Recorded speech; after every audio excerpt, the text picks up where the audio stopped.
Welcome to Facts TV News, where everything is true.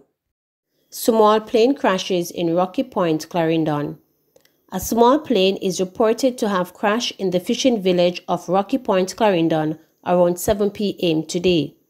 Winston Maraj, mayor of Maypen and councillor of the Rocky Point Division, said the plane is believed to have crashed on the eastern side of the White Sand Beach in Rocky Point. Meanwhile, head of the Clarendon Police, Senior Superintendent Glenford Miller, said that members of his team are on the scene trying to locate the aircraft. "We are trying to get some assistance to go across some mangroves," he said. Miller said citizens have reported seeing the plane going down. More details soon. Jamaican-born entertainer in Antigua found dead. The police in Antigua and Barbuda are probing the death of Jamaican-born entertainer whose body was found under a container yesterday morning. She has been identified as Nicole Monroe Baptist. The police say they were called to the scene about 3 a.m. local time. Monroe Baptist has been living in Antigua for several years. The police say they do not suspect foul play in her death. 50-year-old held trying to make illegal gun sale in St. Andrew. A 50-year-old man was arrested and charged by the Constant Spring Police with illegal possession of firearm and ammunition and attempting to sell firearm without a license on Mannings Hill Road, Kingston 8 on Friday, January 22nd. Reports are that about 9 a.m., lawmen were on operation when they saw a man identified as Horace Kildare, a woodworker of New River District, Stony Hill, St. Andrew, driving a Toyota Corolla Axio motor car along the roadway.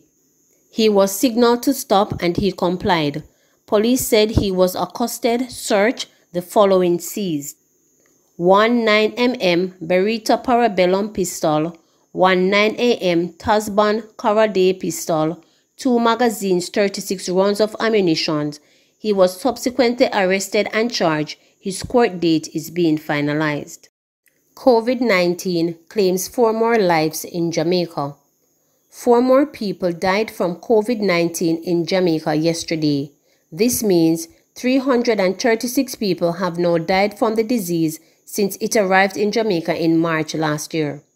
One of the deaths was previously under investigation. The death comprised of a 63-year-old woman from St. Elizabeth, an 83-year-old woman from Kingston and St. Andrew, a 43-year-old man from St. James, and 61-year-old man from St. Anne.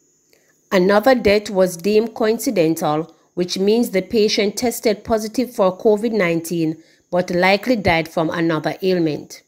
The Ministry of Health and Wellness report that there were no new cases under investigation, leaving the number of deaths being probed at 32. 99 people are in hospital for treatment, 13 of whom are critical and another 13 of whom are experiencing moderate symptoms of the disease. Meanwhile, there were 114 new cases of COVID recorded yesterday, bringing the number of people who have contracted the disease since March last year to 14,772. Kingston and St. Andrew again accounted for the most cases, with 20 new positive cases in the past 24 hours. St. Catherine followed closely with 18 new positive cases of the disease, and St. Elizabeth recorded 15. St. Thomas had 13 and St. Anne, Manchester and Clarendon recorded 10 new cases each. St. James had 8 cases, St. Mary 6 and Trelawney and Hanover 2 each. Westmoreland and Portland recorded no new cases of COVID-19.